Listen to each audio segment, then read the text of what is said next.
Behold, I stand at the door and knock. If anyone hears my voice and opens the door, I will come to him and eat with him, and he with me.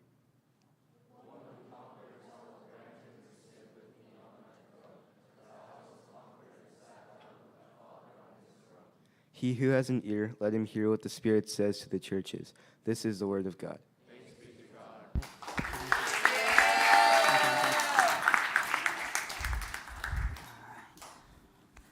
Oh, that mic was sweaty.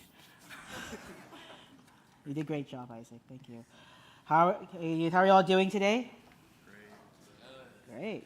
Good. Okay. All right. Today, we are concluding the sermon series on Revelation, We the Church. So today will be the last one as we go to the final and seventh church.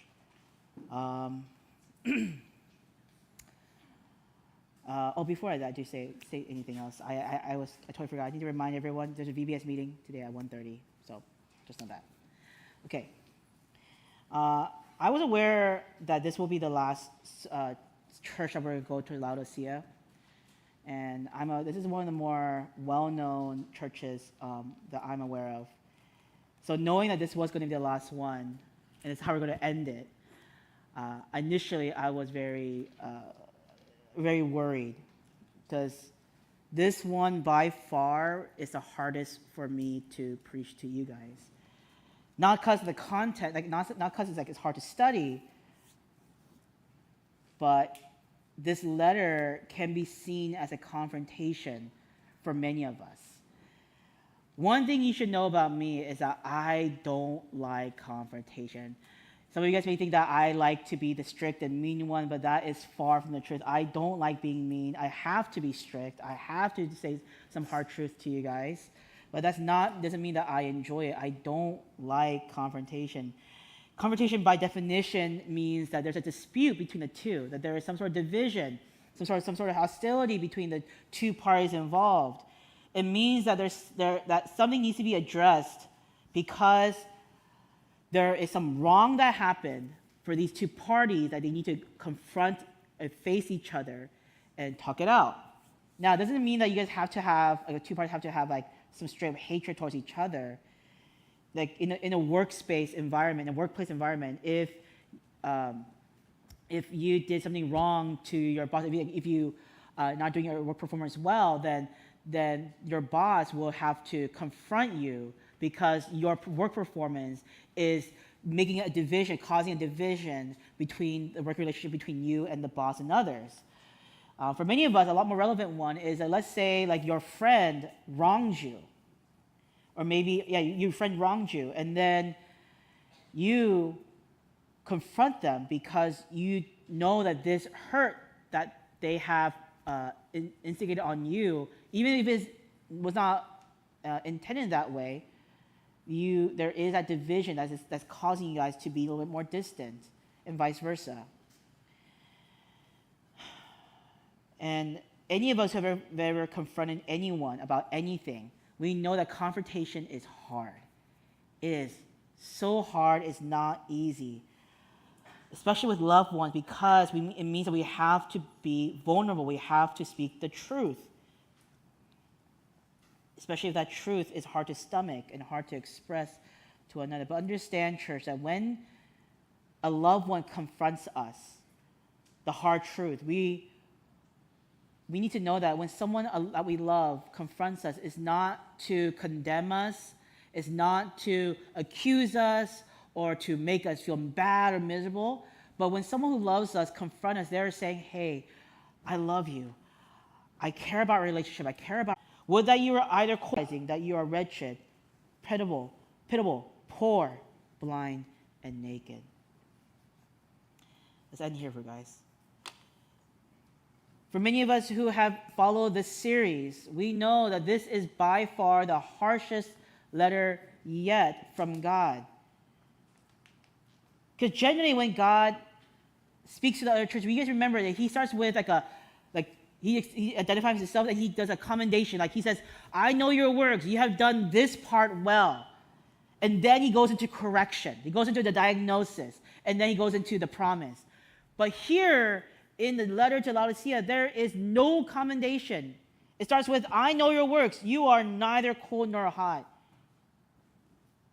Nowhere does God say anything good about this church. Nowhere does God say, at least you did this right. Nowhere does he say of any commendation. He goes straight to the diagnosis, straight to one of the most harsh and severe diagnoses a church can ever have. He says, you are lukewarm. They are neither hot or cold. They are lukewarm, tepid, stale. And church, today I want to sit just for a few moments on the severity of this diagnosis. Because for many of us, lukewarm doesn't seem like a big deal. Even the previous church, like the one that said that they seem alive but they're dead inside, like this seems like not that severe. This seems like a serious offense to a church. What is the big deal being lukewarm? One thing I didn't mention in this wealthy city is that where on the outside they seem fine, they're self-sufficient, prosperous, they have all the things that they need. But even with all of that, the city actually had one major weakness. They lacked an efficient, adequate, convenient source of good drinking water. They didn't have any good source of water in their location. So, if we go to the next slide, for them to get any drinking water that is drinkable, it would either be from the hot spring. Go to the next slide. It would be from the hot spring from the north, from Erpolai. Up in the north, there's hot springs. If you want some good hot water, you go to Erpolai. Or if you want some good cold water, then you go to the Colossae down. So usually people will either wait for the water to trickle down into Laodicea or trickle up wherever it is, or they will gather it from these areas and bring it to their homes. But by the time it arrives to Laodicea, from Erpolai, it's no longer hot, it is lukewarm. No longer from Colossae is cool, it's now lukewarm. And it said that by the time it's brought back to the city, the water has grown warm, tepid, and stale. It said that this lukewarm water was so disgusting that residents of Laodicea would sometimes vomit, spit out the water. It will make people sick drinking this water. Church, what God is pointing to this group of people is saying that you're just like your drinking water, lukewarm. And you, church, you make me sick. Sick to the point where I spit you out. You nauseate me. I can't be near you. I spit you out. This was God's diagnosis to the church. Guys, how shocking it is that this church that had everything it needs to self-sustain, everything it needs to do well, could make God feel this way to the point of spitting them out. How is that possible? What is wrong with being lukewarm? What is the big deal, God, of being a lukewarm church, a lukewarm Christian? There are 3 symptoms, 3 traits of being lukewarm. The first one is self-sufficiency. Wait, but self-sufficiency, what's wrong with being self-sufficient? By definition, self-sufficiency, guys, means that you're able to sustain yourself. That you don't need anything or anyone to help you, to assist you. You can do it yourself. You can be sufficient all on your own. That seems fine, right? This is what our culture is influencing, discipling us, that self-sufficiency is the key to success. That there's no need for you to ask people for directions. You have GPS on your phone. There's no need for you to ask for help on your homework and stuff. You have Google, you have ChatGPT to help you with your thing. You can do it all on your own. We live in a culture where self-sufficiency is seen as a good thing, seen as a great thing, that through self-sufficiency, you are able to lead to success and great things. Because when you're dependent on others, it can lead to disappointment. It can lead to lack of success. It can lead to failure. For us who don't like group projects, self-sufficiency is king, am I right? So for us who were like, yeah, I'd rather do it on my own, you're usually the one who do everything on your own in the group project, because leaning on others seems like so much more work, and sometimes it leads to disappointment. Sometimes they just don't know what to do, so you just put their name on the project and you just do everything on your own. Self-sufficiency is much better. So then wait, what's wrong then with being self-sufficient?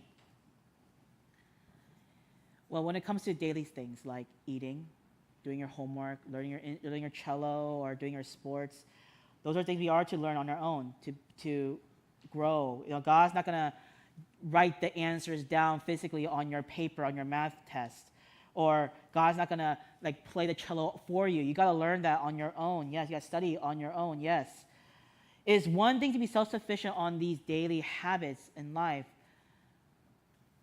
but guys, it's another thing to be so self-sufficient, where you say, I need nothing.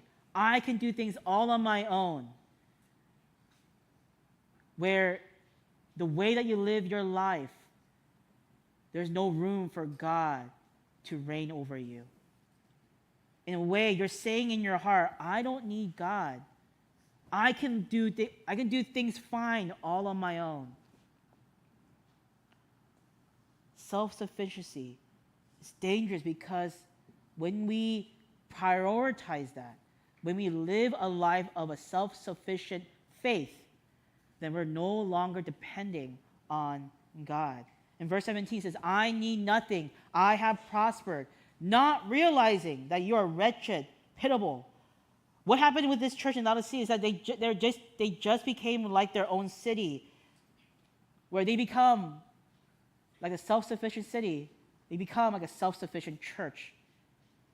What that would look like then is a church where they run their worship apart from God. They don't pray. They don't depend on it. They don't fast. They don't spend time in the Word. They just run the program because they know what is the most efficient way to do a program.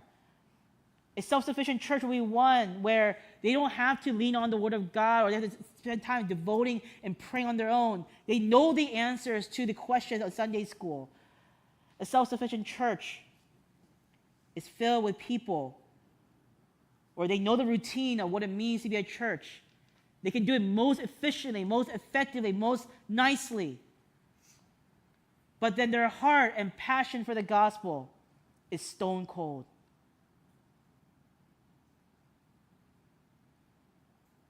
And they're fine with that, because everything in their life is comfortable, secure, good.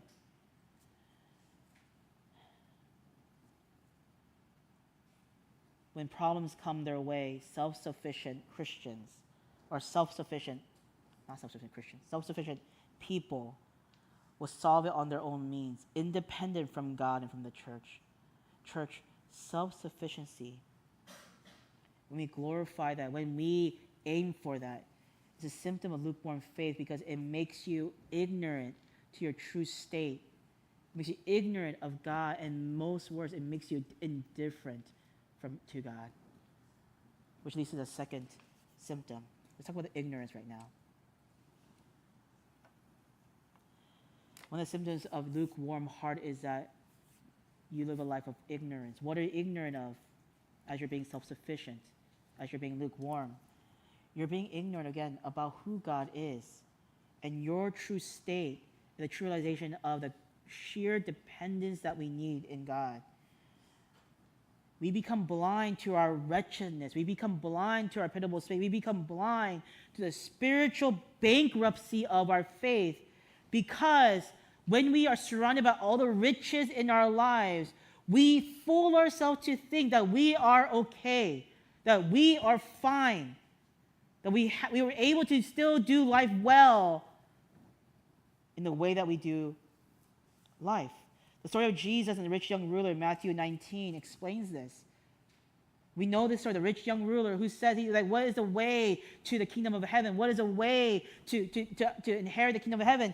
And Jesus says, you must give up all that you earn, all that your riches, and give it to the poor, and follow me. And Jesus looks at this young ruler with love and responds in that way. He's invited this young ruler to live a life with Christ, and all it takes is for him to give up all his possessions to follow Christ. The young ruler It's sad. It says that he's saddened because he couldn't give up his possessions and chose to go back to his materials, his riches instead of Christ. Youth, do you guys know who are the toughest people to really reach the gospel? It's not the poor, but it's the rich. The richer the person is, the harder it is for them to embrace the gospel. And I'm not talking about material rich, like a possession rich. We could be rich in a lot of ways. We can be rich in comfort, rich in security, rich in possessions, yes, but also rich in the amount of followers and friends that we have. Quantity and quantity of all of this. We can be rich in this way. Church, do we know how hard it is for us to embrace the gospel as Silicon Valley citizens? Do we understand how rich we are as people who live here in the Bay Area? Let me give you an example on this. I looked this up from the 2022 Social Security Administration. This is from the government. Do you guys know how much, question, do you guys know how much you need in terms of income you need to earn to be in the top 50% of the nation? What do you guys think it is? Throw me a number. Give me a yearly salary. 100K? 50K? Okay. 85. Okay, so I heard the lowest I heard was 50. Is there anything lower than 50? 35. Okay, let's start with, okay, I'm going to give 3. Raise your hand if you think it's 35, 40K. If you earn that, you're top 50% of the nation. Okay, let's do 50 to 70K. That you'll be top 50 of the nation. Okay, let's do, I heard 100K. 100K, you're top 50 of the nation. All right, some of you guys, all right. Now, this is the 2022 Social Security Administration. This is just a couple years ago. To be in the top 50% based on income, you must earn at least $40,000.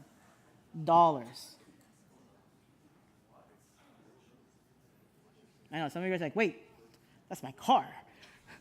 That's my Tesla price.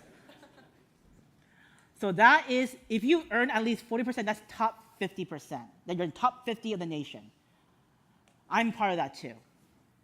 Because obviously Silicon Valley, we know that $40,000 on one income, you cannot afford to live decently.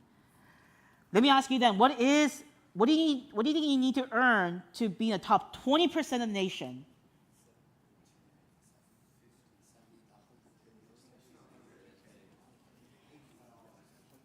Top 20% is 80K to 85K.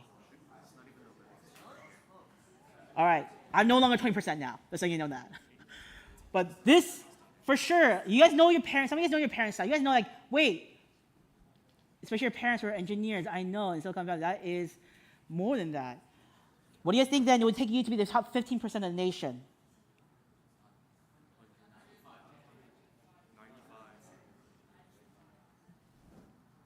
95K. Go to the next slide. 95K.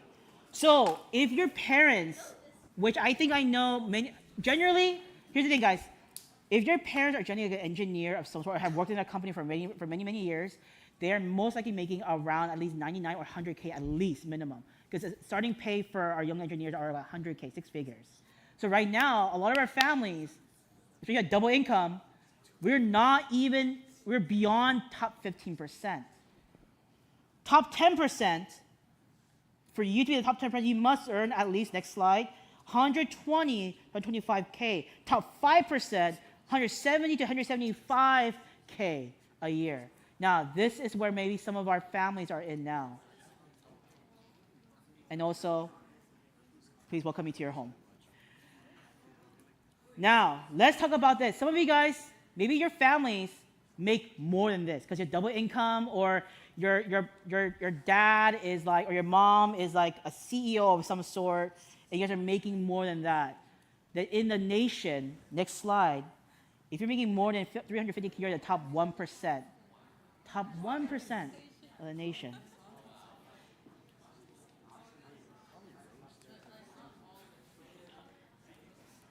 This is just income. So, youth, looking at these numbers, let me just say this. What I'm trying to show you is not to guilt your family. Your parents have worked hard to get that position, have worked hard to get the study, and they're making it so, and then they're paying all this, most of it going to your tuition and money and all that. So your parents are working hard, and I commend them for that. But understand, guys, that the more wealth we have, the more riches and comfort we have, the more riches and security and provision, the harder it is for us to experience a heart of dependence to God. Harder it is for us to experience a dependence to Christ because we have all this surplus in our lives. Tell me if you have more than 5 sets of you can do that well with of a heart that is lukewarm, of how you respond to this. Believe about it.